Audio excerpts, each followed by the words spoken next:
Here we are in my classroom, and this classroom got redesigned a few years ago after the Christchurch earthquakes. This used to be quite a horrible sounding room. It had carpet on the floors, carpet on the walls, and yeah, some sort of not very heavy curtains in here, and generally had this sort of funny build up around about 300 to 400 hertz.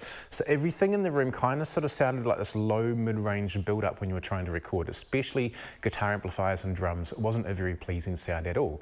So anyway, one of the silver linings to the earthquakes is that after a few years, when it finally became our turn to fix up this block after the earthquakes, we managed to remodel it. Now the key things that we did in here was, number one, remove the carpet. So we have this vinyl on the floors, which actually provides some nice reflections rather than soaking up just a few of the frequencies like carpet does. You might think carpet is a good idea. The thing is with carpet is it often only absorbs some of the higher frequencies, so it leaves the room sounding unbalanced, and that's not what we wanted in this room. We wanted to get a nice even balance across the frequency spectrum. So it's not so much about deadening sound, it's about making the sound in the room even. So the other things we did to do that is that on the ceiling we put these curved panels that are convex shaped, so any reflections that are going up to the ceiling get dispersed, get diffused back out, not in a parallel way. So we don't get this parallel reflections between the floor and the ceiling, which can create standing waves, which are just build up of certain frequencies in a room to make it sound not very nice. So the convex curved panels on the ceiling are very effective for that. The other thing that we have is on the walls, on the upper walls and on the lower walls behind the curtains for the lower parts, is we have a whole bunch of panels that are all at different angles. And so that once again helps to diffuse reflections, so we don't get any reflections going between the parallel walls either side. And ideally, it would be good to have all the room built at all sort of different angles, but this obviously wasn't possible. And one thing I should say about this room is that it's not very good for sound isolation. We still get traffic noise going by, we still have all the noise in the school. To try and make a room which is completely isolated from the environment would be hugely expensive and would involve rebuilding the whole thing with a floating floor. And so that was not feasible with the budget that we had. Instead though, we've got this room that sounds fabulous. It sounds very good for recording choirs and orchestras and for rehearsals, and we use it a lot for rock band recordings. We can either go for quite a live sound in the room, kind of what I've got now because we have a few of the curtains open, or we can deaden the sound down a little bit by closing the curtains. And that also helps when I'm teaching a Year 9 class in here. If we've got 25 students in here, they can make quite a bit of noise.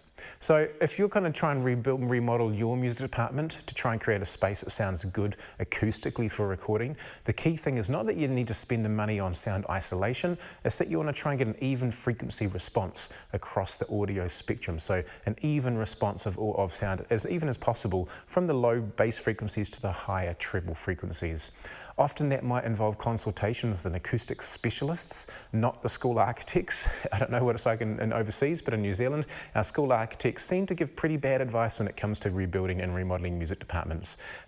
So the key thing is about you contact some acoustic specialists, or failing that, you can actually build your own spaces quite well now, because there's lots of guides on YouTube about how to make bass traps and how to make absorption panels, which can actually be done with even the not very handiest of people like myself can actually build those. One last thing I'll just mention though is that if you don't have a room that you can adjust the acoustics to make it sound nice, then these kinds of things here are incredibly useful. This is a reflection panel from SE Electronics. Some other companies now have these out as well. This was the first one they came out with, so I've had this for quite a long time. And the idea is a microphone just sits in the middle of it, and a singer can sing right up close to it, and it takes away a lot of the reflections or the sound of the room. Often though, you need to have a curtain behind, or some sort of duvet or something hanging behind the performer as well, and it gives you quite a nice dead sound.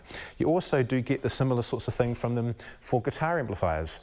And this one here has space for 2 microphones. You can put your Royer 121 microphone, should you be lucky enough to own one, or any other kind of side address microphone in there. And then an SM57 can poke through the hole there. SM57 is basically your most standard mic you should have for recording amplifiers, guitar amplifiers. And the idea is that you can put this right up against the grill on the guitar amplifier, and it picks up just the guitar amp without really any room leakage coming through the guitar channel. So if you do have compromised acoustics and your room doesn't sound very nice, these can be really great options for helping you get a good recording sound.